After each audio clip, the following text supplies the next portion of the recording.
പൗലോസ് കൊരിന്ത്യർക്ക് എഴുതിയ രണ്ടാം ലേഖനം 12-ാം അധ്യായത്തിൻ്റെ 1-ാം വാക്യം വായിക്കാം. 2 കൊരിന്ത്യർ 12-ാം അധ്യായത്തിൻ്റെ 1-ാം വാക്യം വായിക്കാം. പ്രശംസിക്കുന്നതിനാൽ പ്രയോജനമില്ല എങ്കിലും അത് ആവശ്യമായിരിക്കുന്നു. പ്രശംസിക്കുന്നതിനാൽ പ്രയോജനമില്ല എങ്കിലും അത് ആവശ്യമായിരിക്കണം. ഈ വാക്യം വിശുദ്ധ പൗലോസ് അവൻ്റെ ജീവിതത്തിൻ്റെ ഒരു പ്രത്യേക സന്ദർഭത്തിലാകുന്നു കൊരിന്ത്യ സഭയോട് പറയുന്നത്. വിശുദ്ധ പൗലോസ് കൊരിന്ത്യർക്ക് 1-ാമത്തെ ലേഖനം എഴുതി. ആ ലേഖനം അനേകരുടെ ചോദ്യങ്ങൾക്കുള്ള മറുപടിയായിരുന്നു. വിശ്വാസ ജീവിതത്തിൽ ഒരു ദൈവഭക്തൻ എങ്ങനെയാണ് താമസിക്കേണ്ടത്, ജീവിക്കേണ്ടത്, സമൂഹത്തോടുള്ള അവൻ്റെ പ്രതിബദ്ധത എങ്ങനെയായിരിക്കണം, ധാർമ്മിക ജീവിതത്തിൽ അവന് പുലർത്തിപ്പോരേണ്ട മൂല്യങ്ങൾ എങ്ങനെയൊക്കെയാണ്, വിഗ്രഹങ്ങളെ സംബന്ധിച്ച് ജാതികളോട് എന്ത് ബലപാട് നിങ്ങൾ പുലർത്തിപ്പോരണം, വ്യവഹാരങ്ങളിൽ നിങ്ങൾ എങ്ങനെയാണ് പ്രവർത്തിക്കേണ്ടത്, ഈ വിഷയങ്ങളൊക്കെ വിശുദ്ധ പൗലോസ് അവൻ്റെ 1-ാമത്തെ ലേഖനത്തിലൂടെ ദൈവത്തിൻ്റെ സഭയെ ഓർപ്പിച്ചുണർത്തുമ്പോൾ അതിലെ ചില പരാമർശങ്ങൾ ചിലരെ വ്യക്തിപരമായി ബാധിക്കുന്നതായിട്ട് അനുഭവപ്പെടുവാനിടയായി തീർന്നു.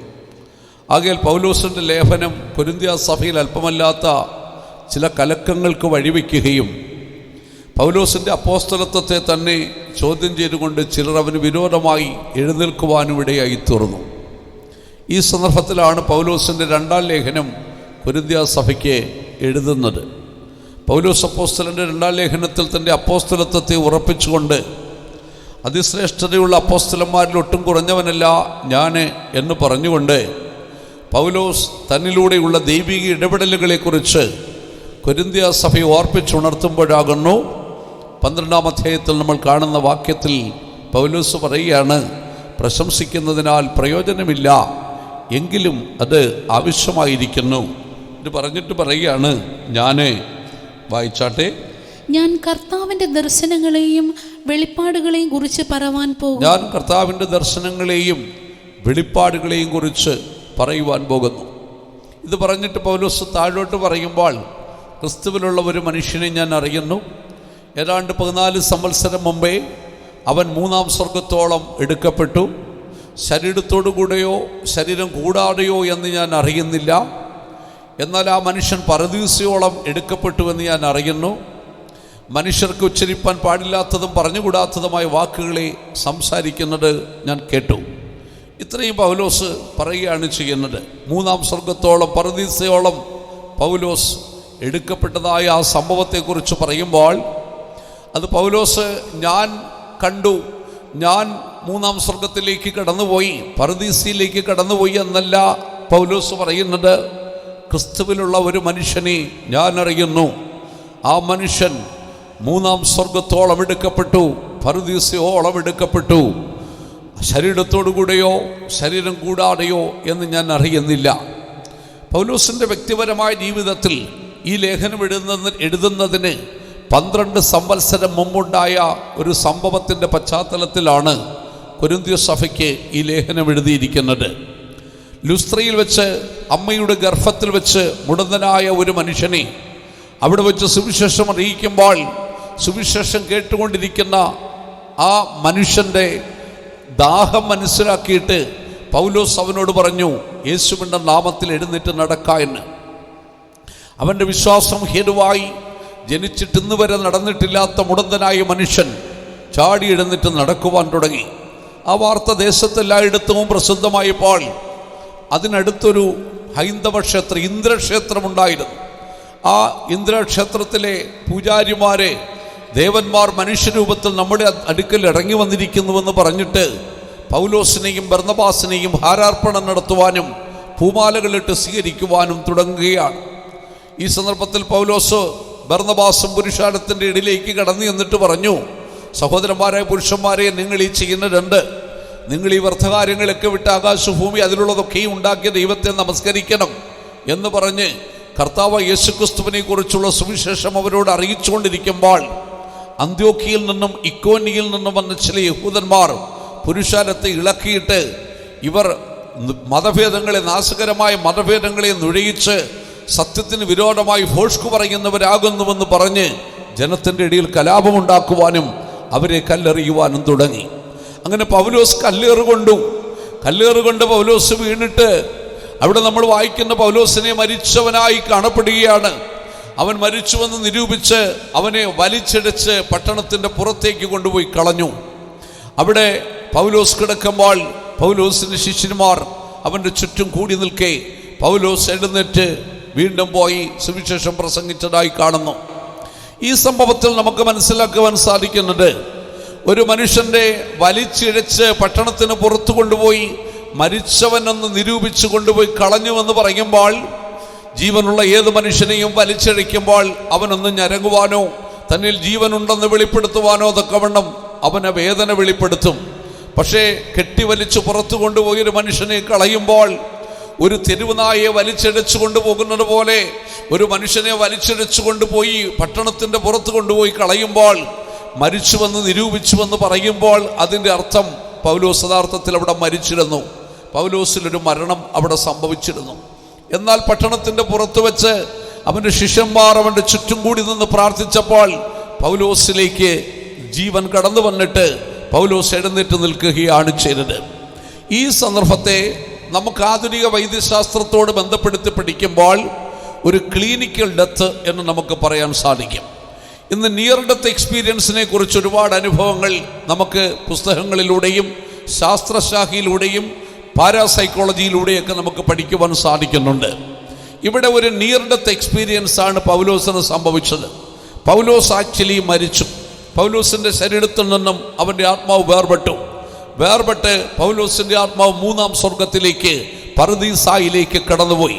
അവിടെ ചെന്നിട്ട് അവിടുത്തെ ആരാധനയും അവിടുത്തെ ഭാഷകളും അവിടുത്തെ സ്വർഗീയ സന്തോഷമൊക്കെ കണ്ടിട്ട് പൗലോസ് വീണ്ടും ശരീരത്തിലേക്ക് അവൻ്റെ ആത്മാവ് മടങ്ങി വന്നിട്ട് ജീവൻ പ്രാപിച്ച് എഴുന്നേറ്റ് നിൽക്കുകയാണ് ചെയ്യുന്നത്. ഇതിനാണ് ഇന്നത്തെ ഭാഷയിൽ ട്രാൻസ് സംഭവിച്ചു എന്ന പേരിൽ അനേകം പേരെ എക്സ്പ്ലോയിറ്റ് ചെയ്യുന്നതായി നമുക്ക് മനസ്സിലാക്കുവാൻ സാധിക്കുന്നു. ആത്മാവ് സ്വർഗത്തിലേക്ക് പോയി എന്നൊക്കെ പറഞ്ഞ് പലരെയും പലവിധത്തിലുള്ള കെട്ടുകഥകളൊക്കെ പറഞ്ഞ് തെറ്റിദ്ധരിപ്പിക്കുവാൻ ശ്രമിക്കുന്നുണ്ട്. പൗലോസിന് യഥാർത്ഥത്തിൽ ഒരു ട്രാൻസ് സംഭവിച്ചിട്ടുണ്ട്. പൗലോസിൻ്റെ ആത്മാവ് മൂന്നാം സ്വർഗത്തിലേക്ക് പറുദീസയിലേക്ക് എടുക്കപ്പെട്ടിട്ടുണ്ട്. ഈ സംഭവം ഉണ്ടായെങ്കിലും പൗലോസ് ഒരു 14 വർഷം ഈ സംഭവം ആരോടും പറഞ്ഞില്ല. എന്തുകൊണ്ടാണ് പറയാഞ്ഞത്? ഇത് പറഞ്ഞു കഴിഞ്ഞാൽ താനൊരു സൂപ്പർ നാച്ചുറൽ മാൻ ആണ്, അല്ലെങ്കിൽ താനൊരു അസാധാരണ വ്യക്തിയാണെന്ന് മറ്റുള്ളവർ തെറ്റിദ്ധരിക്കും. അത് തൻ്റെ ജീവിതത്തിൽ ഒരു പ്രശംസയായി തീരും. അങ്ങനെ ഒരു പ്രശംസ വേണ്ട എന്നുള്ളത് കൊണ്ട് പൗലോസ് ഈ സംഭവം ആരോടും പറഞ്ഞില്ല. എന്നാൽ കൊരിന്ത്യ സഭയിൽ പൗലോസിൻ്റെ അപ്പോസ്തലത്വത്തെക്കുറിച്ചുള്ളൊരു തർക്കമുണ്ടായപ്പോൾ താൻ യഥാർത്ഥ ദൈവത്തിൻ്റെ അപ്പോസ്തലനാണെന്ന് സ്ഥാപിക്കുവാൻ 14 സംവത്സരങ്ങൾക്ക് ശേഷം കൊരിന്ത്യ ലേഖനത്തിൽ എഴുതുകയാണ്, ഞാൻ ആത്മാവിൽ പറുദീസായിലേക്ക് അന്ന് എടുക്കപ്പെട്ടിരുന്നു. മൂന്നാം സ്വർഗത്തിലേക്ക് ഞാൻ കയറിപ്പോയി. അവിടെ വെച്ച് മനുഷ്യർക്ക് ഉച്ചരിപ്പാൻ കഴിയാത്ത ഭാഷകളിൽ അവരവിടെ സംസാരിക്കുന്നത് കേട്ടു. ഈ സംഭവത്തിൻ്റെ പശ്ചാത്തലത്തിൽ ആധുനിക സഭകളിൽ നടക്കുന്ന ട്രാൻസ് എന്ന് പറയുന്നതായ ആ ഒരു സംഭവത്തെ നമ്മളൊന്ന് വിലയിരുത്തണം. ഇന്ന് ട്രാൻസിൽ പോകുന്ന പലരും നേരെ ഇവിടെ നിന്ന് വണ്ടി വിട്ട് കഴിഞ്ഞാലേ അങ്ങ് പുതിയ യെരൂശലേമിനകത്തേക്കാണ് കയറി പോകുന്നത്. ചിലര് അവിടുന്ന് കയറി സിയോനിലേക്കും പോകുന്നവരുണ്ട്. അവിടുന്ന് നേരെ ഇറങ്ങി പാതാളത്തിലേക്കും സിയോന്റെ പടിവാതിലുകളൊക്കെ കാണിച്ചിട്ട് പുതിയ യെരൂശലേമിൻ്റെ ഗോപുരങ്ങളെല്ലാം കാണിച്ചിട്ട് പിന്നെ കർത്താവ് അവരെ അവിടുന്ന് നേരെ അടുത്ത ഫ്ലൈറ്റിൽ പിടിച്ച് പാതാളത്തിലേക്ക് കൊണ്ടുപോകുന്ന സംഭവങ്ങളൊക്കെ കേൾക്കുവാൻ സാധിക്കും. പ്രിയ മക്കളെ, പൗലോസ് അവിടെ എങ്ങും പോയിട്ടില്ല. പൗലോസ് പുതിയ യെരൂശലേമിൽ പോയതായിട്ട് പറയുന്നില്ല. പൗലോസ് സിയോനിൽ പോയതായിട്ട് പറയുന്നില്ല. പൗലോസ് പറുദീസായിൽ മാത്രമേ പോയിട്ടുള്ളൂ. എന്ന് വെച്ചാൽ ഇന്ന് മരിക്കുന്ന വിശുദ്ധന്മാരുടെ ആത്മാക്കൾക്ക് വിശ്രമിക്കുവാൻ വേണ്ടി ദൈവം ഒരുക്കിയിരിക്കുന്ന താൽക്കാലികമായ വാസസ്ഥലം അഥവാ പറുദീസായാകുന്നു മൂന്നാം സ്വർഗം. അവിടെ വരെ മാത്രമേ പൗലോസ് പോയിട്ടുള്ളൂ. എന്താണ് അതിനപ്പുറത്തേക്ക് പോകാത്തതിൻ്റെ കാരണം? അതിനപ്പുറത്തേക്ക് ഒരു മനുഷ്യനും കടന്നു പോയിട്ടില്ല. തിരുവെടുത്ത് വ്യക്തമായിട്ട് പറയുന്നു, സ്വർഗത്തിൽ നിന്നിറങ്ങി വന്ന സ്വർഗത്തിൽ കയറിയവനായ ദൈവപുത്രൻ അല്ലാതെ ആരും ഇന്ന് വരെ എന്ത് ചെയ്തിട്ടില്ല, സ്വർഗത്തിൽ കയറിയിട്ടില്ല എന്ന് വ്യക്തമായിട്ട് തിരുവെടുത്ത് പറയുകയാണ്. പുതിയ യെരൂശലേമിനെ കർത്താവ് പണിതുകൊണ്ടിരിക്കുന്നതേ ഉള്ളൂ. യഹോവ സിയോനെ പണിയുന്നതേ ഉള്ളൂ. യഹോവ യെരൂശലേമിനെ പണിയുന്നതേ ഉള്ളൂ. അവന്റെ പണി പൂർത്തീകരിക്കാതെ ഒരാളെ പുതിയ യെരൂശലേമും സിയോനും കൊണ്ടുപോയി കാണിച്ച് അവിടുത്തെ വിശേഷങ്ങളൊക്കെ പങ്കുവെച്ചു എന്ന് പറയുന്നത് നമുക്ക് അർത്ഥവശാൽ ഒരിക്കലും വിശ്വസിക്കുവാൻ കഴിയത്തില്ല. ഇവിടെ പൗലോസിനെ കൊണ്ടുപോയപ്പോൾ അരിച്ചവരുടെ ആത്മാക്കൾ വിശ്രമിക്കുന്ന 1-ാം സ്വർഗത്തിലും 2-ാം സ്വർഗത്തിലും 3-ാം സ്വർഗത്തിലേക്കും പർദീസ വരെ അവനെ കൊണ്ടുപോയിട്ട് തിരിച്ച് അവന്റെ ആത്മാവ് ശരീരത്തിലേക്ക് കടന്നു വരികയാണ്. ഇത് കടന്നു വന്നിട്ടും പൗലോസ് എന്ത് ചെയ്യുന്നില്ല? ഒരു മനുഷ്യരോട് പറയുന്നില്ല. ഇന്നത്തെ ട്രാൻസ്കാരൊക്കെ ആണെങ്കിൽ ഉടനെ കാസറ്റ് അടിച്ച് ലോകം മുഴുവനും എന്ത് ചെയ്യും? പബ്ലിഷ് ചെയ്യും. ഞാൻ അങ്ങ് സ്വർഗത്തിൽ പോയിട്ട് വന്നിരിക്കുകയാണെന്നൊക്കെ രീതിയിൽ പബ്ലിഷ് ചെയ്യും. പക്ഷെ പൗലോസ് ഇതൊന്നും പറയാൻ പോയില്ല, മറച്ചു വെച്ചു. എന്താ മറച്ചു വെക്കുവാൻ കാരണം? പ്രശംസയായി തീരരുത്, അതെൻ്റെ ജീവിതത്തിൽ ഒരു നിഗളത്തിന് കാരണമായി തീരരുത്. പ്രശംസിക്കുന്നതിനാൽ പ്രയോജനമില്ല, എന്നാൽ ചില സന്ദർഭങ്ങളിൽ അതൊരു ആവശ്യമായിട്ട് വന്നേക്കാമെന്ന് പൗലോസ് പറഞ്ഞിട്ട് പറയുകയാണ്. പ്രശംസിക്കുന്നതിനാൽ പ്രയോജനമില്ല, എങ്കിലും അത് ചില സന്ദർഭങ്ങളിൽ ആവശ്യമായിരിക്കുന്നു.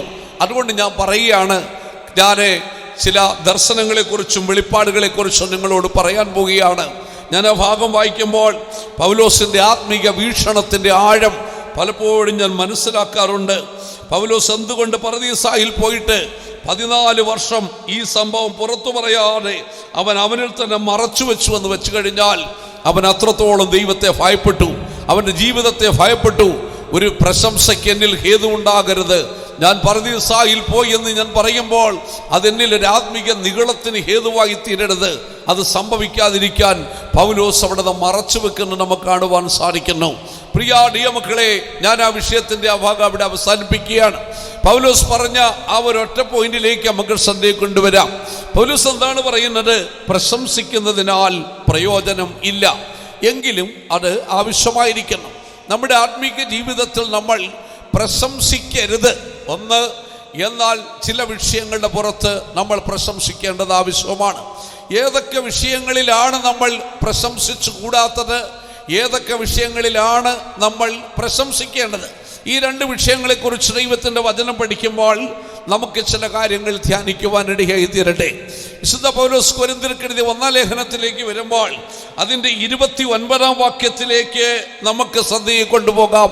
അവിടെ പൗലോസ് പറയുന്നു, ദൈവസന്നിധിയിൽ ഒരു ജഡവും പ്രശംസിക്കാതിരിക്കേണ്ടതിന് തന്നെ. വായിച്ചു നോക്കേണ്ടേ? ദൈവസന്നിധിയിൽ ഒരു ജഡവും പ്രശംസിക്കാതിരിക്കേണ്ടതിന് തന്നെ. പ്രിയ ദൈവമക്കളെ, ദൈവസന്നിധിയിൽ ഒരു ജഡവും പ്രശംസിക്കാതിരിക്കേണ്ടതിന് തന്നെ. ദൈവത്തിൻ്റെ സന്നിധിയിൽ ആരും പ്രശംസിക്കുന്നത് ദൈവത്തിന് ഇഷ്ടമില്ല. അതിന് ദൈവം തമ്പുരാൻ എന്താണ് ചെയ്തിരിക്കുന്നതെന്ന് പൗലോസോട് ഓർപ്പിക്കുകയാണ്. നോക്കുക, നിങ്ങളുടെ ഇടയിലേക്കൊന്ന് നോക്കുക. സഹോദരന്മാരെ, നിങ്ങളുടെ വിളിയെ നിങ്ങളൊന്ന് ഓർത്തു നോക്കുവീൻ. നിങ്ങളുടെ സഭയുടെ ഉള്ളിലേക്ക് നിങ്ങളൊന്ന് തിരിഞ്ഞു നോക്കുവീൻ. ഈ ഇരിക്കുന്ന കൂട്ടത്തിൽ ലോകാഭിപ്രായ പ്രകാരം ജ്ഞാനികൾ ഏറെയില്ല. നിങ്ങൾ ഒന്ന് തിരിഞ്ഞു നോക്കുവീൻ. നിങ്ങളുടെ ഇടയിൽ ലോകാഭിപ്രായ പ്രകാരം ബലവാന്മാരും ഏറെയില്ല. നിങ്ങളുടെ ഇടയിൽ ലോകാഭിപ്രായ പ്രകാരം കുലീനന്മാരും ഏറെയില്ല. പൗലോസ് പറയാണ്, നിങ്ങൾ ശ്രദ്ധിച്ചു നോക്ക്, നമ്മുടെ ഇടയിൽ ആരുണ്ട്? ലോകാഭിപ്രായ പ്രകാരമുള്ള ജ്ഞാനികൾ എത്ര പേരുണ്ട്? ഇന്ന് ലോകത്തിലേക്ക് ചെന്നു കഴിഞ്ഞാൽ 1-ലധികം വിഷയങ്ങളിൽ PhD എടുത്തിട്ടുള്ളവരെ കാണുവാൻ സാധിക്കുന്നു.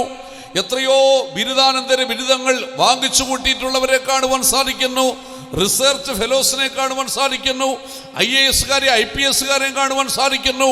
പക്ഷെ വിശുദ്ധ പൗലോസ് പറയുകയാണ്, സഹോദരന്മാരെ, നിങ്ങളുടെ വിളിയെ നിങ്ങളൊന്ന് നോക്ക്. നിങ്ങളുടെ ഇടയിൽ ലോകാഭിപ്രായ പ്രകാരം ജ്ഞാനികൾ ഏറെയില്ല. ഏറെയും ആരാകുന്നു? ജ്ഞാനികളല്ലാത്തവരാകുന്നു. ലോക അഭിപ്രായ പ്രകാരം ബലവാന്മാരും ഏറെയില്ല. നമ്മുടെ ചിന്തിച്ചു നോക്കിയാട്ടെ, ശക്തരായ ബലവാന്മാരെന്ന് പറയുന്ന എത്ര പേർ നമ്മുടെ ഇടയിലുണ്ട്? നമ്മുടെ ഇടയിലുള്ളതിൽ ഏറിയ പങ്ക് ബലഹീനരാണ്. എല്ലാവരും രോഗികളാണ്. ഒരാൾക്ക് നടുവേദനയാണെങ്കിൽ മറ്റേയാൾക്ക് കാലുമുട്ട് വേദന, അദ്ദേഹത്തിന് കാലുമുട്ട് വേദനയാണെങ്കിൽ ഇദ്ദേഹത്തിന് കഴുത്ത് വേദന, അടുത്ത ആൾക്ക് നിവർന്ന് നിൽക്കാൻ വയ്യ, അടുത്ത ആൾക്ക് കൊളസ്ട്രോള്, അടുത്ത ആൾക്ക് ഡയബറ്റിക്, ഒരാൾക്ക് കിഡ്നിക്ക് പ്രശ്നം. അല്ലെ, ഓരോരുത്തർക്കും ഓരോ വിധമായ ബലഹീനതകളാണ്. പെന്തക്കോസുകാർക്കാണ് ഏറ്റവും കൂടുതൽ രോഗം. കാരണം ദൈവം തമ്പുരാൻ അങ്ങനെയാണ് അവരെ വിളിച്ചത്. നിങ്ങൾ നിഗളിച്ചു പോകാതിരിക്കുവാൻ ബലഹീനരെ തിരഞ്ഞെടുത്തപ്പോൾ ആ കൂട്ടത്തിൽ കയറി വന്നവരാണ് ഞാനും നിങ്ങളും. അതുകൊണ്ട് ലോകാഭിപ്രായ പ്രകാരം ബലവാന്മാരും നമ്മുടെ ഇടയിൽ ഏറെയില്ല. ഇനി ഒന്നുകൂടെ നിങ്ങളുടെ ഇടയിലേക്ക് നോക്കിയാട്ടെ. ലോകാഭിപ്രായ പ്രകാരം കുലീനന്മാരും ഏറെയില്ല.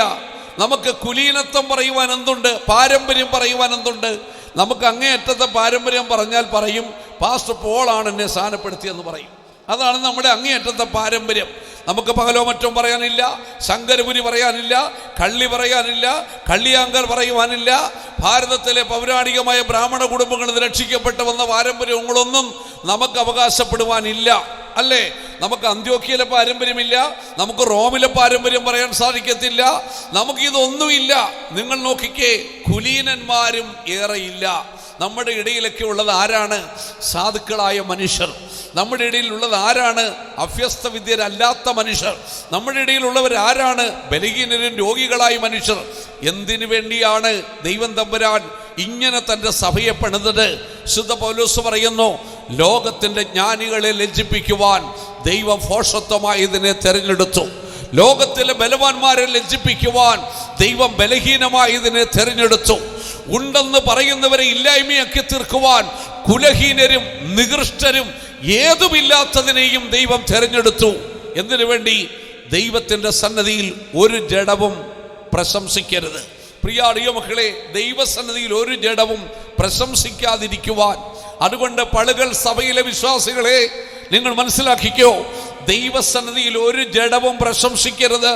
നിന്റെ വിദ്യാഭ്യാസത്തിൻ്റെ മഹത്വത്തെക്കുറിച്ചോ, നിന്റെ ആരോഗ്യത്തിൻ്റെ ശ്രേഷ്ഠതയെക്കുറിച്ചോ, നിന്റെ കുടുംബത്തിൻ്റെ മഹത്വത്തെക്കുറിച്ചോ, നിന്റെ പഴയകാലത്തിലെ നീതിയെക്കുറിച്ചോ, നിന്റെ പാരമ്പര്യത്തെക്കുറിച്ചോ സഭയ്ക്കകത്ത് നിഗളിക്കരുത്, സഭയ്ക്കകത്ത് പ്രശംസിക്കരുത്.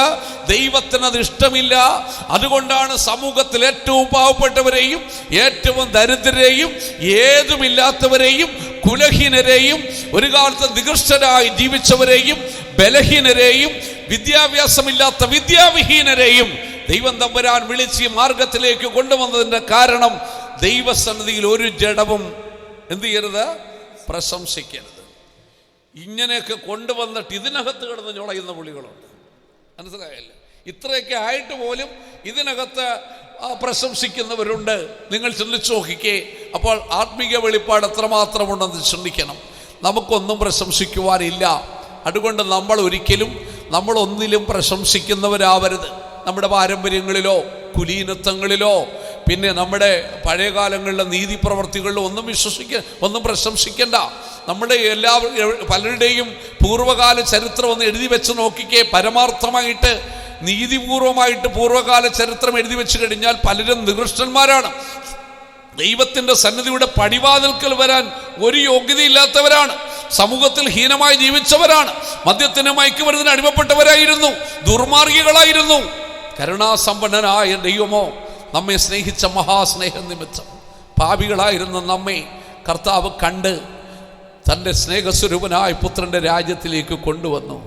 നമുക്കൊന്നും പ്രശംസിക്കാനില്ല. കർത്താവിനോട് പറഞ്ഞു, കർത്താവേ, എനിക്ക് പുകഴുവാൻ ഒന്നുമില്ല.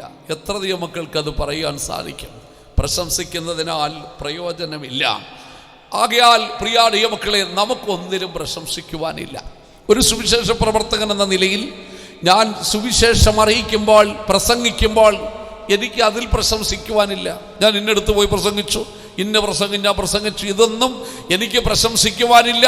കാരണം ഇതെൻ്റെ ഡ്യൂട്ടിയാണ്, എന്നെ ഏൽപ്പിച്ചിരിക്കുന്ന ഉത്തരവാദിത്വമാണ്.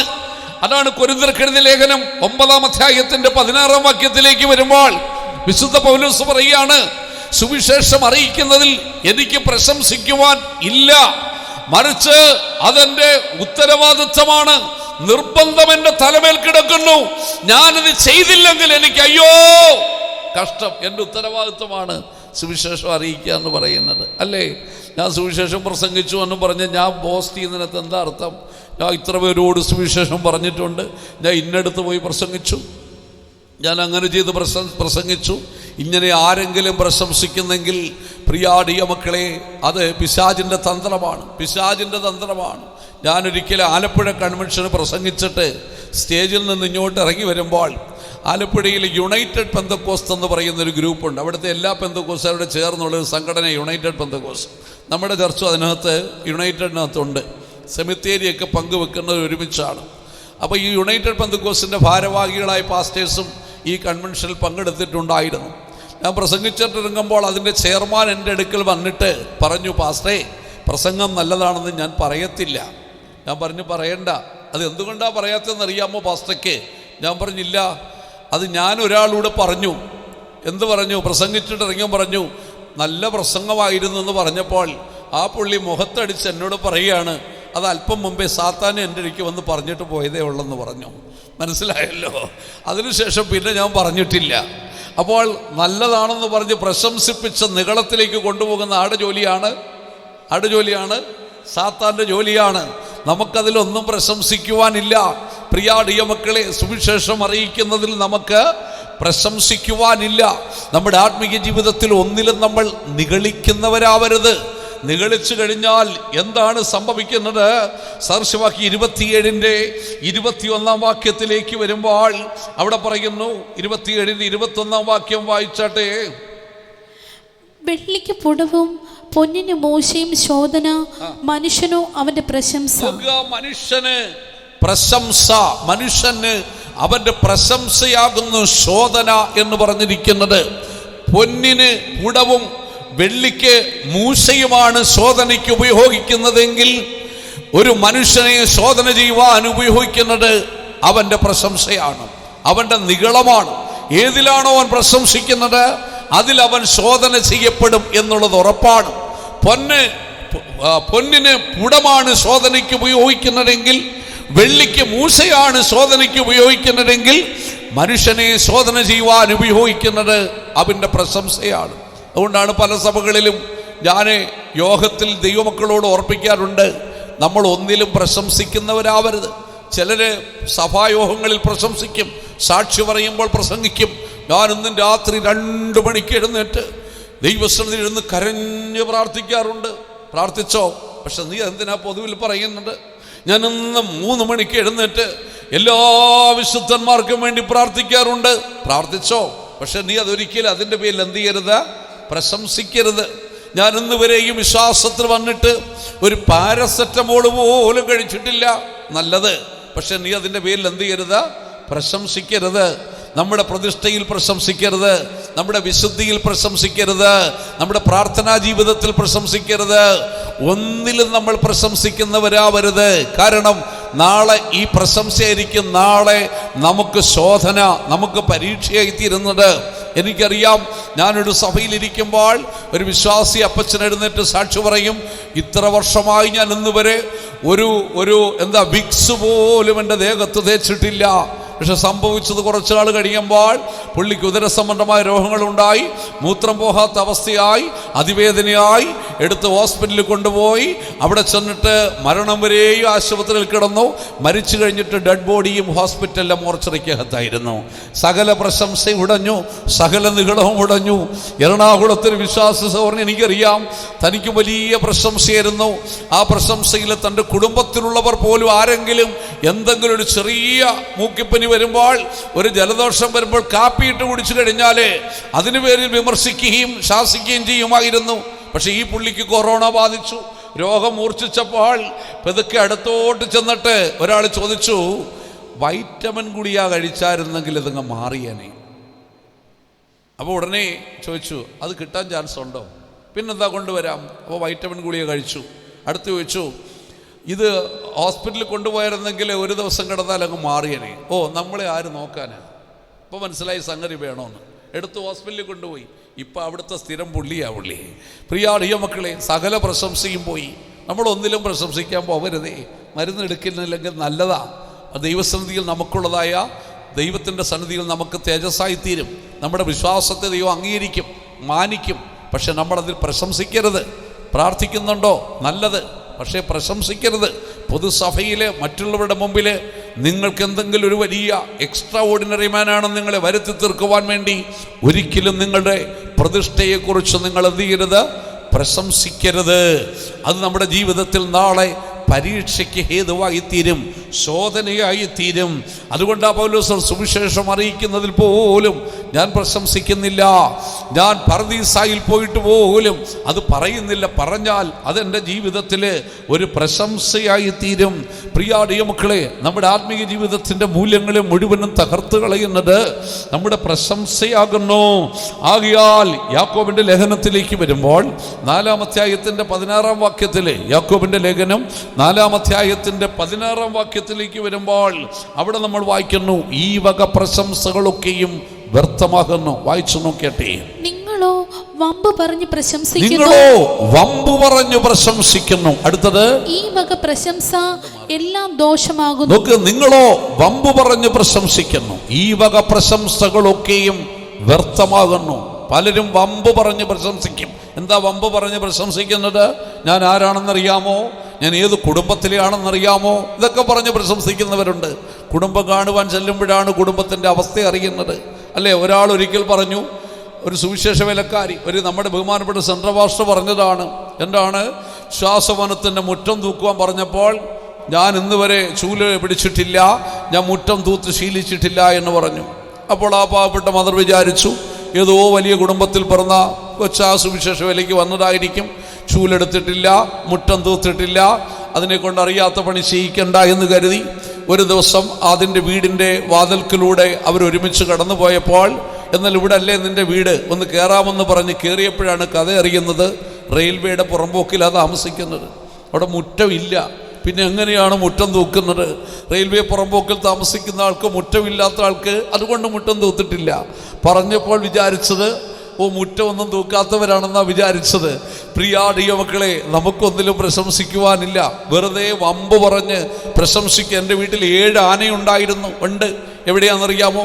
ഈ വെള്ളം വീഴുമ്പോൾ, ഓലയിൽ നിന്ന് വെള്ളം വീഴുമ്പോഴേ താഴൊരു കുഴിയുണ്ടാവും. ആ കുഴി മാന്തി നോക്കുമ്പോഴേ അതിനകത്തൊരു ആനയിരിക്കും. പറക്കിയിട്ടാൽ ഒരു 10-12 എണ്ണം കാണുമായിരിക്കും, അല്ലേ?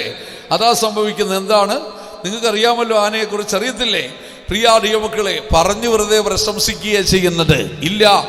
നിങ്ങൾ വെറുതെ വമ്പ് പറഞ്ഞ് പ്രശംസിക്കുന്നു, അല്ലേ? ഈ വക പ്രശംസകളൊക്കെയും വ്യർത്ഥം.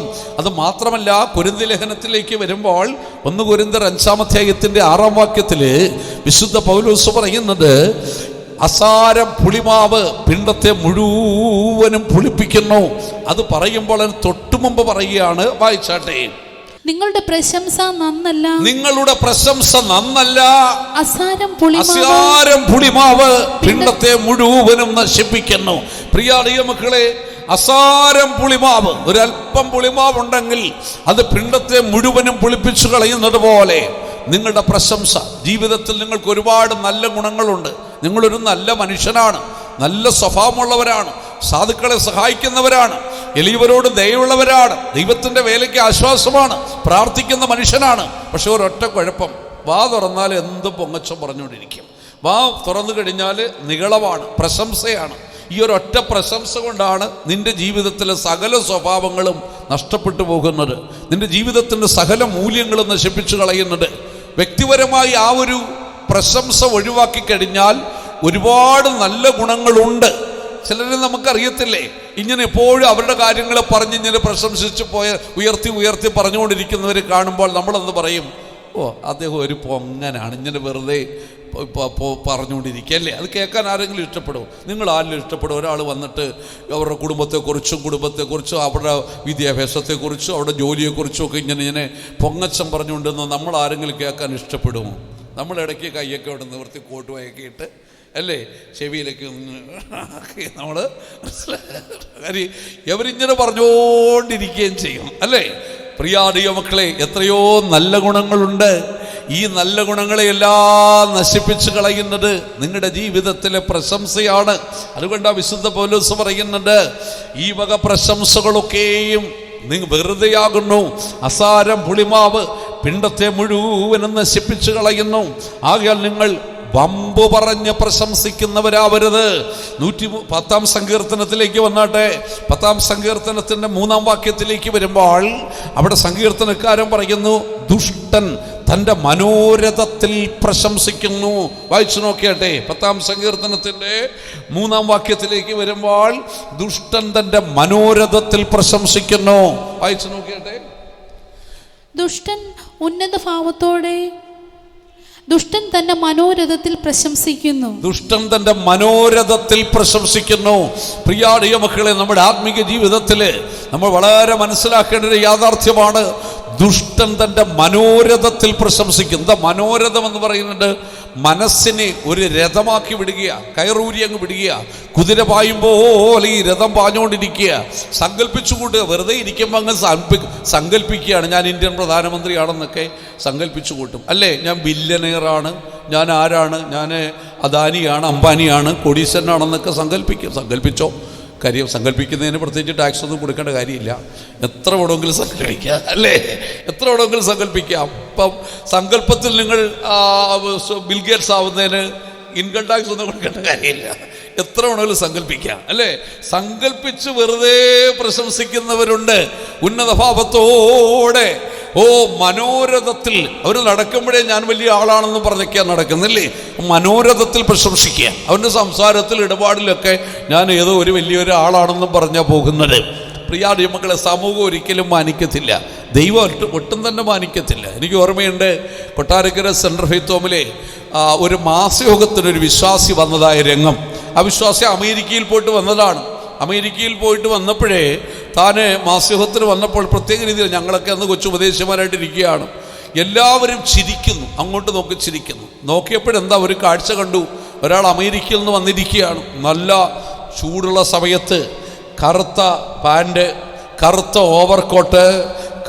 ഓവർകോട്ടിനകത്തൂടെ നല്ല ടൈ ഒക്കെ കെട്ടി, ഒരു ഗോൾഡൻ കളറുള്ള കണ്ണടയൊക്കെ വെച്ച്, മുമ്പിൽ 2 പല്ല് ഗോൾഡ് കൊണ്ടുണ്ടാക്കി, പോക്കറ്റിലൊരു റോസാ പുഷ്പം എടുത്ത് വെച്ചുകൊണ്ട് മാസയോഗത്തിന് വന്നിരിക്കുകയാണ്. ഇവിടെ ഒറ്റമുണ്ട് ഉടുക്കാൻ വയ്യ, അത്ര ചൂടാണ്. ഖദറിൻ്റെ ഒറ്റമുണ്ട് ഉടുത്താലേ ചൂട് കൊണ്ടിരിക്കാൻ വയ്യാത്ത സമയത്താണ് ഈ കറുത്ത ഷൂസ് വിട്ട്, ഈ കറുത്ത വാൻഡ് വിട്ട്, അതിൻ്റെ കൂടി കറുത്ത ഓവർകോട്ട് വിട്ട്, ഇന്ന് ഇവിടെ ഒരു റോസാ പുഷ്പം വെച്ച്, പിന്നെ ഗോൾഡ് കവറിൻ്റെ കണ്ണാടിയും വെച്ചുകൊണ്ട് വന്ന് മാസയോഗത്തിന് കാലിൻ്റെ മേളിൽ കാലും കയറ്റി വെച്ച് ഇരിക്കുക. കാണുന്നവരെന്ത് പറഞ്ഞെന്നറിയാമോ? കാണുന്നവർ ചാർലി ചാപ്ലിനാന്ന് പറഞ്ഞാണ്, അതേ പറയത്തുള്ളൂ. അതിനപ്പുറത്ത് വേറൊന്നും പറയത്തില്ല. വേറെ ഒരു രീതിയിലും അദ്ദേഹത്തെ ബഹുമാനിക്കത്തില്ല. ആകെ പ്രിയപ്പെട്ട സഹോദരി സഹോദരന്മാരെ, നമ്മുടെ ജീവിതത്തിൽ ഇത്തരത്തിലുള്ള പ്രശംസകളൊന്നും ഉണ്ടാവരുത്. ദുഷ്ടൻ തൻ്റെ മനോരഥത്തിൽ പ്രശംസിക്കുന്നു. സങ്കല്പിച്ചു കൂട്ടി, ഞാൻ വലിയ ആളാണ്, എനിക്ക് ഭയങ്കര അറിവുണ്ട്, ഞാൻ ഭയങ്കര ബുദ്ധിമാനാണ്, ഞാൻ വലിയ കുടുംബത്തിൽ ജനിച്ചാണ്, എനിക്ക് വലിയ കഴിവുണ്ട് എന്നൊക്കെ സങ്കല്പിച്ചു കൂട്ടിയിട്ട് അതിൽ പ്രശംസിച്ച് നടക്കുന്നവരുണ്ട്. ദുഷ്ടൻ എന്ന് വെച്ചാൽ അഭക്തൻ, ദൈവമില്ലാത്തവൻ, വെറുതെ സങ്കല്പിച്ചു കൂട്ടി പ്രശംസിക്കുന്നു. യിരെമ്യാ പ്രവാചകന്റെ പുസ്തകത്തിലേക്ക് നമ്മുടെ ശ്രദ്ധയെ കൊണ്ടുപോകാം. യിരെമ്യാ പ്രവാചകന്റെ പുസ്തകം 9-ാം അധ്യായത്തിൻ്റെ 23-ാം വാക്യത്തിലേക്ക് വരുമ്പോൾ അവിടെ യിരെമ്യാ പ്രവാചകൻ ഓർപ്പിക്കുകയാണ്, ജ്ഞാനി തൻ്റെ ജ്ഞാനത്തിൽ പ്രശംസിക്കരുത്, ബലവാൻ തൻ്റെ ബലത്തിലും പ്രശംസിക്കരുത്. കണ്ടോ വാക്യം? കണ്ടെങ്കിൽ വായിച്ചാട്ടെ. ജ്ഞാനി തന്റെ ജ്ഞാനത്തിൽ പ്രശംസിക്കരുത്, ബലവാൻ തന്റെ ബലത്തിൽ പ്രശംസിക്കരുത്, ധനവാൻ തന്റെ ധനത്തിലും പ്രശംസിക്കരുത്. പ്രിയ മക്കളെ ഓർപ്പിക്കുകയാണ്, ജ്ഞാനി തൻ്റെ ജ്ഞാനത്തിൽ പ്രശംസിക്കരുത്. ജ്ഞാനിയായിരിക്കും, പക്ഷെ എനിക്ക് വലിയ ജ്ഞാനമുണ്ടെന്നും പറഞ്ഞ് നടക്കരുത്. നമ്മൾ ആ ദാനിയേലിനെ ഒന്ന് നോക്കിയാട്ടെ. ദാനിയേലിന്റെ ജീവിതത്തിൽ എന്താ സംഭവിച്ചത്? മിസ്രയീമിലെ ആഭിചാരകന്മാര്, ശകുനവാദികള്, മന്ത്രവാദികള്, വിദ്യാപരിജ്ഞാനികള്, ഇവരൊക്കെ നോക്കിയിട്ട് ഒരു വിധത്തിൽ അർത്ഥം കണ്ടുപിടിക്കുവാനോ ദർശനം വെളിപ്പെടുത്തി കൊടുക്കുവാനോ കഴിയാതിരിക്കുമ്പോൾ അവിടെ ഒരു വാർത്ത വരുന്നു.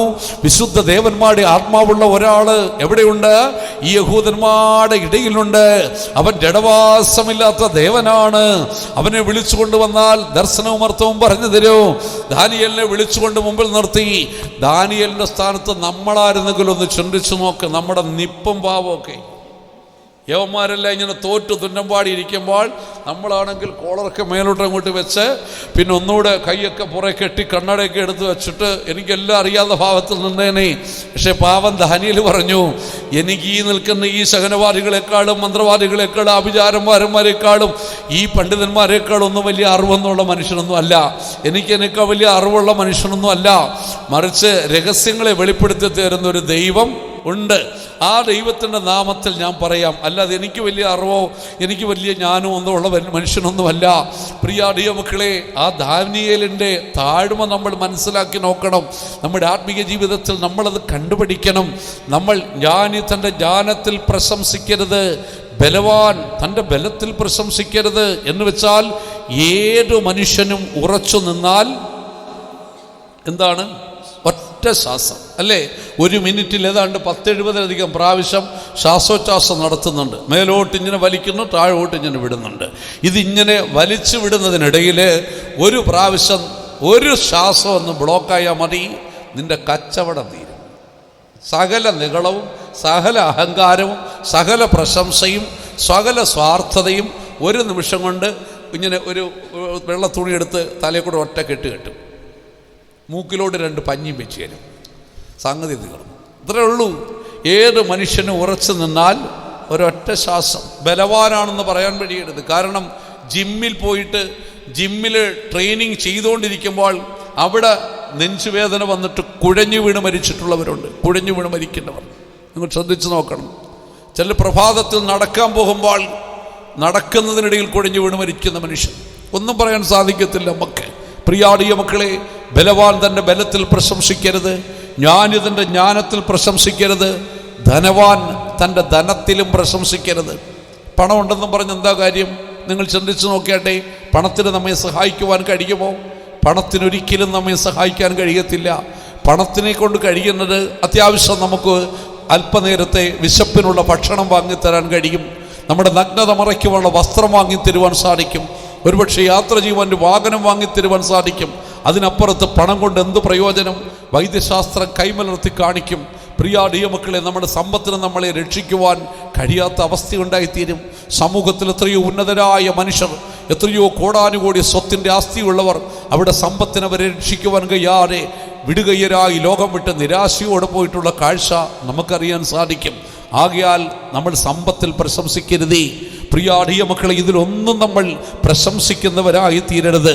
നമ്മുടെ ജ്ഞാനത്തിലോ നമ്മുടെ ധനത്തിലോ നമ്മുടെ ബലത്തിലോ ഒന്നിലും നമ്മൾ പ്രശംസിക്കുന്നവനായി തീരരുത്.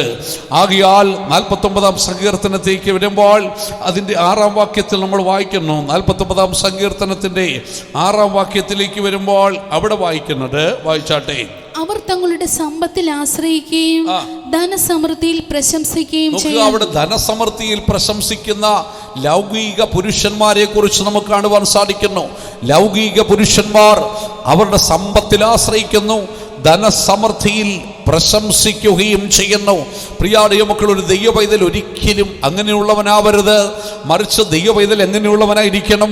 യിരെമ്യാ പ്രവാചകന്റെ പുസ്തകത്തിലേക്ക് വീണ്ടും നമ്മുടെ ശ്രദ്ധയെ കൊണ്ടുവരാം.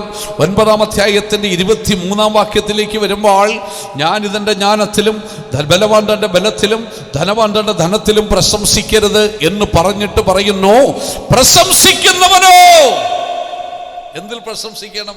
യഹോവയായ ഞാൻ. വായിച്ചാട്ടെ. പ്രശംസിക്കുന്നവനോ യഹോവയായ ഞാൻ, യഹോവയായ ഞാൻ ഭൂമിയിൽ ദയയും ന്യായവും ഭൂമിയിൽ ദയയും ന്യായവും നീതിയും പ്രവർത്തിക്കുന്നു എന്നിങ്ങനെ എന്നെ ഗ്രഹിച്ചറിയുന്നതിൽ തന്നെ പ്രശംസിക്കട്ടെ. പ്രിയ മക്കളെ, പ്രശംസിക്കണം. എന്ന് പ്രശംസിക്കണം? പ്രശംസിക്കുന്നവനോ യഹോവയായ ഞാൻ ഭൂമിയിൽ ദയ കാണിക്കുന്നു, നീതി കാണിക്കുന്നു, ന്യായം കാണിക്കുന്നു. ദൈവം തമ്പുരാന്റെ ദയ, ദൈവം തമ്പുരാന്റെ നീതി, ദൈവത്തിൻ്റെ ന്യായം, ദൈവത്തിൻ്റെ നീതിയിലും ന്യായത്തിലും ദയയിലും പ്രശംസിച്ചു കൊള്ളണം. അല്ല വേറെ ഒന്നിലും നമ്മൾ പ്രശംസിക്കാൻ പോകരുത്. മനസ്സിലായല്ലോ? ഇസ്രായേൽ മക്കളെ ഈജിപ്തിൽ നിന്ന് വിടുവിച്ച് വാഗ്ദത്ത ദേശമായി കനാനിൽ കൊണ്ടുവന്ന് അവിടെ അവർക്കെല്ലാ ജീവിത സൗകര്യങ്ങളും കൊടുത്തു. അവർ നട്ടുണ്ടാക്കാത്ത തോട്ടങ്ങളും പണിതുണ്ടാക്കാത്ത വീടുകളും കെട്ടിയുണ്ടാക്കാത്തതായ വീടുകളും അവർ കുഴിക്കാത്ത കിണറുകളും എല്ലാ ഫലവൃക്ഷങ്ങളും നിറഞ്ഞ തോപ്പുകളും സഹേലത് അവർക്ക് കൊടുത്തു. കൊടുത്തിട്ട് കർത്താവ് ഒരു വാക്ക് പറഞ്ഞു, ഇതൊക്കെ എൻ്റെ കൈയുടെ ബലവും എൻ്റെ സമ്പത്തും കൊണ്ടുണ്ടാക്കിയെന്ന് നീ നിൻ്റെ ഹൃദയത്തിൽ പോലും പറയാതിരിപ്പാൻ സൂക്ഷിച്ചു കൊള്ളണം. ഇതൊക്കെ ലഭിക്കുമ്പോഴേ ഹൃദയത്തിൽ പോലും പറയരുത്, എൻ്റെ സമ്പത്ത് കൊണ്ടോ എൻ്റെ കൈയുടെ ബലം കൊണ്ടോ ഞാനിതൊക്കെ ഉണ്ടാക്കിയെന്ന് നിൻ്റെ ഹൃദയത്തിൽ പോലും പറയാതിരിപ്പാൻ സൂക്ഷിച്ചു കൊള്ളണം. ആകയാൽ ദൈവം തമ്പുരാൻ നമ്മളെ അനുഗ്രഹിച്ചെന്ന് വരും. ദൈവം നമുക്ക് മനോഹരമായ വീടുകൾ തന്നേക്കും, നമുക്ക് നല്ല ജോലി തന്നേക്കും, യാത്ര ചെയ്യുവാൻ നമുക്ക് വാഹനങ്ങൾ തന്നേക്കും, നിങ്ങൾക്ക് വസ്തുവകകൾ തന്നിരിക്കും, നിങ്ങൾക്ക് കുഞ്ഞുങ്ങളെ തന്നിരിക്കും, അവർക്ക് വിദ്യാഭ്യാസമോ തൊഴിലോ കൊടുത്തിരിക്കും. ഒരിക്കലും പറഞ്ഞ് ഞാൻ കഷ്ടപ്പെട്ട് വിയർപ്പൊഴുക്കി അധ്വാനിച്ച് ഞാൻ സമ്പാദിച്ചതാണ് ഇതൊക്കെ എന്ന് പറയരുത്. മറിച്ചെന്ന് പറയണം, ദൈവത്തിൻ്റെ ദാനമാണ്. ഭൂമിയിൽ ദയ കാണിക്കുന്നൊരു ദൈവമുണ്ട്, ന്യായം പ്രവർത്തിക്കുന്നൊരു ദൈവമുണ്ട്, കരുണ കാണിക്കുന്നൊരു ദൈവമുണ്ട്. ആ ദൈവത്തിൽ പ്രശംസിക്കുന്നവനായി തീരട്ടെ. ഒരിക്കലും നിന്റെ ബലത്തിലോ നിന്റെ ധനത്തിലോ നിന്റെ ജ്ഞാനത്തിലോ നീ പ്രശംസിക്കുന്നവനായി തീരരുത്. സദൃശവാക്യം 27-ാം അധ്യായത്തിലേക്ക് നമ്മുടെ ശ്രദ്ധയെ കൊണ്ടുപോകാം. 27-ാം അധ്യായത്തിന്റെ 1-ാം വാക്യത്തിലേക്ക് വരുമ്പോൾ അവിടെ ജ്ഞാനികളിൽ ജ്ഞാനിയായ ശലോമോൻ രാജാവ് നമ്മെ ഓർപ്പിക്കുന്നു, നാളത്തെ ദിവസത്തെ ചൊല്ലി പ്രശംസിക്കരുത്. വായിച്ചാട്ടെ. നാളത്തെ ദിവസം ചൊല്ലി പ്രശംസിക്കരുത്, ഒരു ദിവസത്തിൽ എന്തെല്ലാം സംഭവിക്കും എന്ന് അറിയുന്നില്ലല്ലോ. പ്രിയ മക്കളെ, നാളത്തെ ദിവസത്തെ ചൊല്ലി ഒരിക്കലും പ്രശംസിക്കരുത്. ഒരു ദിവസത്തിൽ എന്തെല്ലാം സംഭവിക്കുന്നുവെന്ന് ആർക്കൊക്കെ അറിയാൻ സാധിക്കും, അല്ലേ? നമ്മളാണെങ്കിൽ എന്ത് പറയും, നാളെ ഒരു ദിവസം ഉണ്ടെങ്കിൽ നാളെ ഒന്ന് നേരം വെളുക്കട്ട് കാണിച്ചു തരാം. നാളെ നേരം വെളുക്കുമ്പോൾ നീ ഉണ്ടായിട്ട് വേണ്ടേ? മനസ്സിലായല്ലോ. ഇന്നലെ രാത്രിയിൽ എന്ത് ചെയ്തു? ആ ഇടപാട് തീർന്നു കാണും, അല്ലേ? അതാ സംഭവിക്കും. നമുക്ക് പ്രശംസിക്കാനില്ല. അതുകൊണ്ട് യാക്കോബിന്റെ ലേഖനത്തിൽ നമ്മൾ വായിക്കുന്നത് 4-ാം അധ്യായത്തിന്റെ 13-ാം വാക്യത്തിൽ നമ്മൾ ഇപ്രകാരം വായിക്കുന്നു, ഞാൻ ഇന്നോ നാളെയോ ഇന്ന പട്ടണത്തിൽ പോയി ഒരാണ്ട് താമസിച്ച് വ്യാപാരം ചെയ്ത് ലാഭമുണ്ടാക്കുമെന്ന് പറയുന്നവരെ കേൾക്കുവീ. നാളത്തേത് നിങ്ങൾ അറിയുന്നില്ലല്ലോ. നിങ്ങളുടെ ജീവൻ എങ്ങനെയുള്ളത്? അല്പനേരത്തേക്ക് കാണുന്നതും പിന്നെ മറഞ്ഞു പോകുന്നതുമായ ആവിയല്ലോ. കർത്താവിന് ഇഷ്ടമുണ്ടെങ്കിൽ ഞങ്ങൾ ജീവിച്ചിരുന്ന് ഇന്നത് ചെയ്യും എന്നല്ലയോ നിങ്ങൾ പറയേണ്ടത്. നിങ്ങൾ എന്ത് പറയണം? ഞങ്ങൾ ഇന്നോ നാളെ ഇന്ന പട്ടണത്തിൽ പോയി, ഞാൻ IELTS പാസ്സായിട്ട് ഞാൻ അങ്ങ് എവിടേക്ക് പോകുമെന്നറിയാമോ? UK പോകും.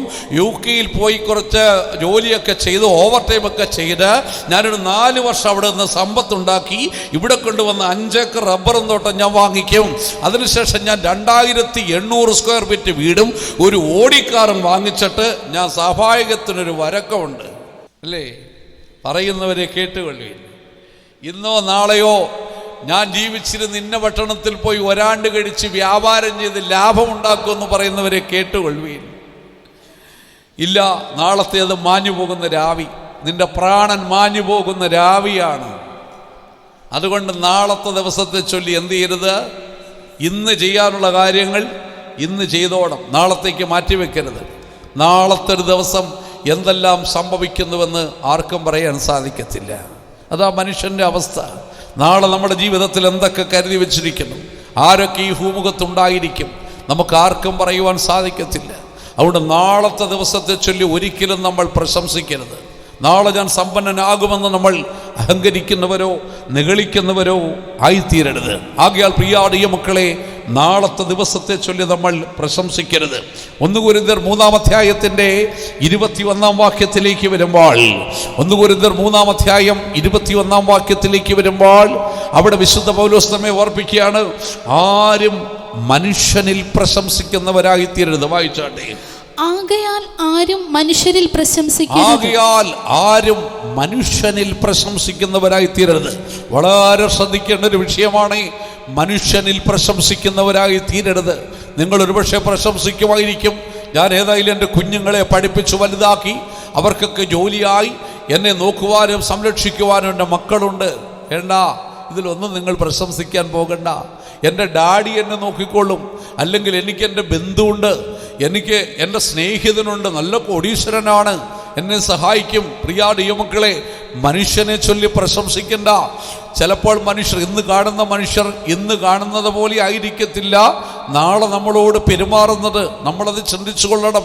യാക്കോബ് 20 വർഷം പോയി അമ്മായിയപ്പൻ്റെ ആളുകളെ തീറ്റി, അമ്മായിയപ്പൻ്റെ 2 മക്കളെ ഏറ്റെടുത്ത് അവന് സമ്പത്തെല്ലാം ഉണ്ടാക്കി കൊടുത്തിട്ട് അവിടെ ജീവിച്ചു വന്നു. 10 പ്രാവശ്യം അവന് കൊടുക്കേണ്ട ആദായവും വഞ്ചിച്ചു കൈക്കലാക്കി, എല്ലാം നശിപ്പിച്ച് ഒരു ദിവസം നോക്കിയപ്പോൾ അമ്മാവൻ്റെ മുഖം മാറിയിരിക്കുന്നു. ലാബാന്റെ മുഖഭാവം മാറി, അല്ലേ? ലാബാന്റെ പുത്രന്മാരുടെ മുഖഭാവം മാറി. യാക്കോബ് റാഹേലിനോട് ലേയോട് വിളിച്ചു പറഞ്ഞു, നിങ്ങളുടെ അപ്പൻ്റെ മുഖഭാവം മാറിയിട്ടുണ്ട്, ഇനി ഇവിടെ നിൽക്കുന്നത് ശരിയല്ല, നമുക്ക് ഓടിപ്പോകാം. പ്രിയ ദൈവമക്കളെ, മനുഷ്യനാണ് എപ്പോഴാ മുഖഭാവം മാറുന്നതെന്ന് അറിയാൻ പറ്റത്തില്ല. ഇന്ന് നല്ല സൗഹൃദവും സ്നേഹവും കാണിച്ച് തോളിൽ കൈയിട്ടോട് നടക്കുന്നവരെ നാളെ നീ ഒരു ബാധ്യതയാണെന്നവർക്ക് തോന്നിക്കഴിഞ്ഞാൽ അടുത്ത സെക്കൻഡിൽ മുഖഭാവം മാറും.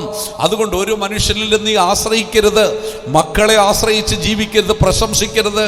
എൻ്റെ മക്കൾ എന്നെ താങ്ങിക്കൊള്ളും, എൻ്റെ മക്കൾ എന്നെ നോക്കിക്കൊള്ളും. ഇല്ല, ദൈവപൈതലേ, നിനക്ക് എഴുന്നേറ്റ് പോയി ഒരു പാത്രം വെള്ളമെടുത്ത് കുടിക്കുവാൻ ആരോഗ്യമുണ്ടെങ്കിൽ, വ്യക്തിപരമായി നിനക്ക് എഴുന്നേറ്റ് പോയി ബാത്റൂമിൽ പോയി നിന്റെ പ്രാഥമിക കൃത്യങ്ങൾ നിർവഹിക്കുവാൻ നിനക്ക് ആരോഗ്യമുണ്ടെങ്കിൽ, നീ കരങ്ങളുയർത്തി ദൈവത്തെ സ്തുതിക്കണം. കർത്താവേ, ഇതിനുള്ള ബലം എനിക്ക് തന്നല്ലോ, എനിക്ക് ഒരു നേരത്തെ ആഹാരം കഴിക്കുവാനും എനിക്ക് എൻ്റെ കാര്യം നോക്കാനുള്ള ആരോഗ്യം തന്നെങ്കിൽ അത് മാത്രം മതി. അതിൽ നീ പ്രശംസിച്ചാട്ടെ. അത് തന്ന ദൈവത്തിൽ പ്രശംസിക്കണം. വേറെ ഒരു മനുഷ്യനിലും നമ്മൾ പ്രശംസിക്കേണ്ട, ഒരു സമ്പത്തിലും നമ്മൾ പ്രശംസിക്കേണ്ട. അടുത്ത ഒരു മനുഷ്യന്റെ മുഖം നോക്കി പ്രശംസിക്കുന്നവരും ആയിത്തീരരുത്. അതുകൂടെ പറഞ്ഞേക്ക്. ഒരു വാക്യവും കൂടെ പറഞ്ഞ് ഇന്നത്തെ ആലോചന നിർത്തുകയാണ്. ഇതിന്റെ അടുത്ത ഭാഗം നമുക്ക് അടുത്ത ക്ലാസ്, അടുത്ത വിശുദ്ധ ആരാധനയിൽ ശ്രദ്ധിക്കാം. 2 കൊരിന്ത്യർ 5-ാം അധ്യായത്തിന്റെ 12-ാം വാക്യത്തിലേക്ക് വരുമ്പോൾ, 2 കൊരിന്ത്യർ 5:12 വരുമ്പോൾ അവിടെ വിശുദ്ധ പൗലോസ് പറയുന്നു, മുഖം നോക്കി പ്രശംസിക്കുന്നവരുണ്ട്. മുഖം നോക്കി പ്രശംസിക്കുന്നവര് വായിക്കണമെന്നില്ല, പറയുമ്പോൾ നിങ്ങൾ വീട്ടിൽ പോയി വായിച്ചാൽ മതി. മുഖം നോക്കി പ്രശംസിക്കുന്നവരെ കാണാൻ സാധിക്കും, അല്ലെ? മുഖപക്ഷം കാണിക്കുന്നവര്, ചിലര് അവർക്ക് വ്യക്തിപരമായി അടുപ്പമുള്ളവരെ കാണുമ്പോൾ അറിയാതെ എവിടെ മുഖത്തങ്ങ് വല്ലാതെ ഇല്ല താമരപ്പൂ വിടരുന്നത് പോലെ മുഖം അങ്ങ് വിടരും. ഇഷ്ടമില്ലാത്തവരെ കാണുന്നുണ്ടെങ്കിലോ കൂമ്പി അങ്ങ് അടയും, അല്ലേ? അതാ സംഭവിക്കുന്നത്, അല്ലേ? അങ്ങോട്ട് അടുത്തോട്ടങ്ങ് പോകും. മുഖം നോക്കി പ്രശംസിക്കുക ഇല്ല. നമ്മൾ ആരെയും മുഖത്ത് നോക്കി പ്രശംസിക്കേണ്ട, എല്ലാവരെയും കാണുമ്പോഴും ഒരേ സമീപനത്തിൽ അങ്ങ് സ്നേഹിച്ചു പോയാൽ മതി. എല്ലാവരോടും ഒരേ സമീപനം പുലർത്താൻ കഴിയുന്നുണ്ടോ? അതോ ചെല്ലെ കാണുമ്പോൾ ഇങ്ങനെ ഒരൊറ്റ പിടിയും പിടിച്ചിട്ട് സ്വത്രം ഇല്ല, ഇതൊന്നും വേണ്ട. നമുക്ക് വ്യക്തിപരമായിട്ട് ആടെ മുഖത്ത് നോക്കി നമ്മൾ പ്രശംസിക്കണ്ട. എല്ലാവരെയും ഒരേപോലെ സ്നേഹിച്ചാട്ടെ. എന്തിനാണെന്ന് ആവശ്യമില്ലാത്ത കൂട്ടുകെട്ടുകൾ, ചിലർക്ക് അങ്ങനെയാണ്. വ്യക്തിപരമായ ചില ബന്ധങ്ങൾ, കൂട്ടുകെട്ടുകൾ, എയും ബിയും സിയും ഡിയും ഇവരെല്ലാം കൂടെ ഒരു ഗ്രൂപ്പ്, പിന്നെ ഇയും ജിയും എഫ് എച്ചും അവരെല്ലാം കൂടെ ഒരു ഗ്രൂപ്പ്. അങ്ങനല്ലേ? ഇല്ല, ഇതൊന്നും വേണ്ട. നമുക്ക് മുഖത്ത് നോക്കിയുള്ള ഈ പ്രശംസയൊന്നും നമുക്ക് വേണ്ട. ഒരു മനുഷ്യരിലും പ്രശംസിക്കേണ്ട. ആരും ഉണ്ടെന്ന് നിങ്ങൾക്ക് കഴിയുമോ? നിങ്ങൾക്ക് ശരീരത്തിന് ആരോഗ്യം ദൈവം തന്നിട്ടുണ്ടോ? നിങ്ങൾക്ക് ചിന്താശേഷി തന്നിട്ടുണ്ടോ? കഴിയുന്നിടത്തോളം നിങ്ങൾ പ്രവർത്തിച്ചാട്ടെ, നിങ്ങൾ പ്രാർത്ഥിച്ചാട്ടെ, നിങ്ങളുടെ കാര്യം നോക്കിയാട്ടെ. ബാക്കി നാളെ നിങ്ങളുടെ മക്കളോ നിങ്ങളുടെ ആശ്രിതരോ നിങ്ങൾക്ക് എന്തെങ്കിലും ചെയ്യുന്നെങ്കിൽ അത് ദൈവത്തിൻ്റെ നന്മയാണ്, ദൈവത്തിൻ്റെ ദയയാണ്, കരുണയാണെന്ന് ചിന്തിക്കണം. ഭൂമിയിൽ ന്യായവും നീതിയും ദയയും പാലിക്കുന്നൊരു ദൈവമുണ്ട്. എന്ന് വെച്ചാൽ നീ ചെയ്തിട്ടുണ്ടോ, ദൈവം തമ്പുരാൻ നിനക്ക് വേണ്ടി ചെയ്യുവാൻ ഒരാളെ കരുതിക്കൊള്ളും. അത് ദൈവത്തിൻ്റെ ദയയാണ്, കരുണയാണ്. നീ കരുണ കാണിച്ചിട്ടുണ്ടോ, നിന്നോട് കരുണ കാണിക്കുന്നൊരു മനുഷ്യനെ ദൈവം തമ്പുരാൻ എഴുന്നേൽപ്പിച്ചു തരും. അത് ദൈവം തമ്പുരാൻ്റെ വിശ്വസ്തതയാണ്. ഞാൻ എൻ്റെ ജീവിതത്തിൽ അനുഭവിച്ചിട്ടുള്ളവനാണ്. എത്രയോ ദൈവമക്കൾക്ക് വേണ്ടി പ്രാർത്ഥിച്ചിട്ടുണ്ട്. ഞാൻ കഷ്ടതയിലായിരിക്കുമ്പോൾ എനിക്ക് വേണ്ടി പ്രാർത്ഥിക്കുവാൻ ദൈവം വിശുദ്ധന്മാരെ എഴുന്നേൽപ്പിച്ചിട്ടുണ്ട്.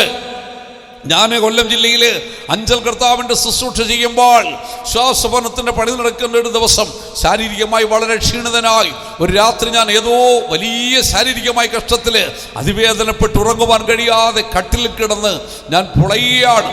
അന്ന് എനിക്ക് ഉറക്കം വന്നിട്ടില്ല, വേദനയാണ്. അതിവേദനയിൽ ഞാൻ കിടന്ന് കഷ്ടം സഹിക്കുക. ഒരു മനുഷ്യനോടും എൻ്റെ കഷ്ടം പറഞ്ഞില്ല.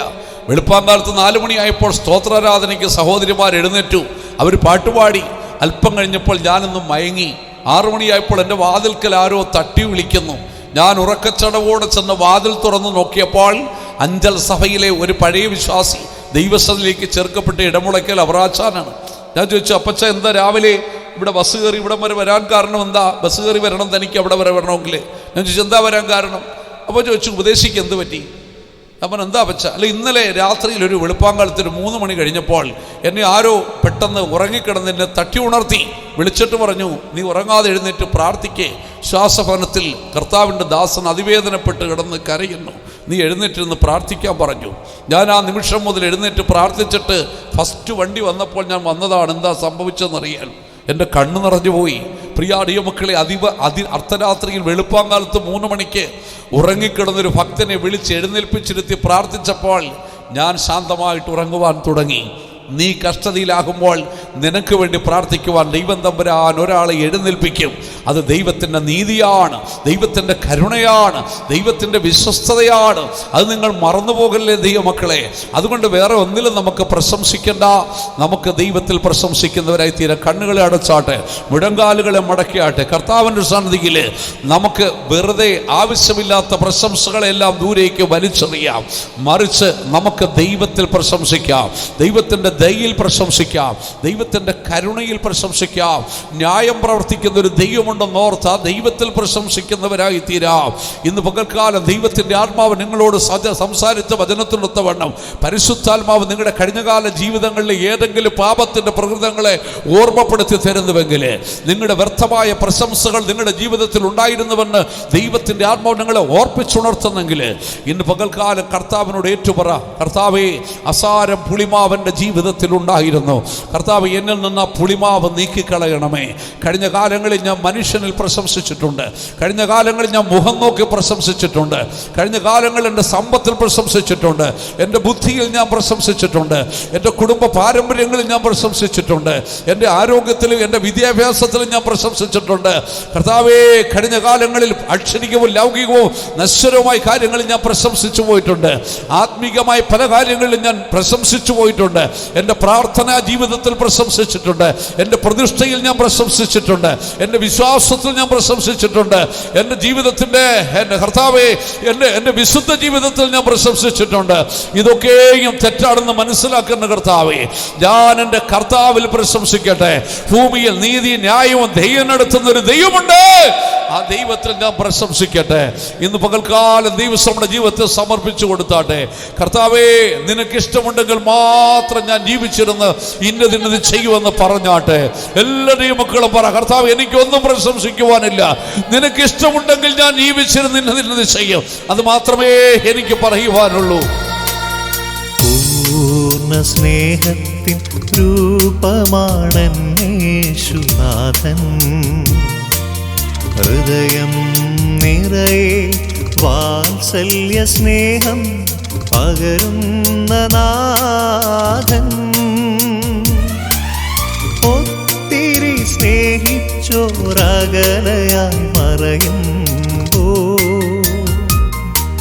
സ്വർഗീയ സ്നേഹത്തിൻ രൂപമായി തീരുമെന്നാഥൻ. പാരിൽ പിറന്ന സത്യമാം സ്നേഹം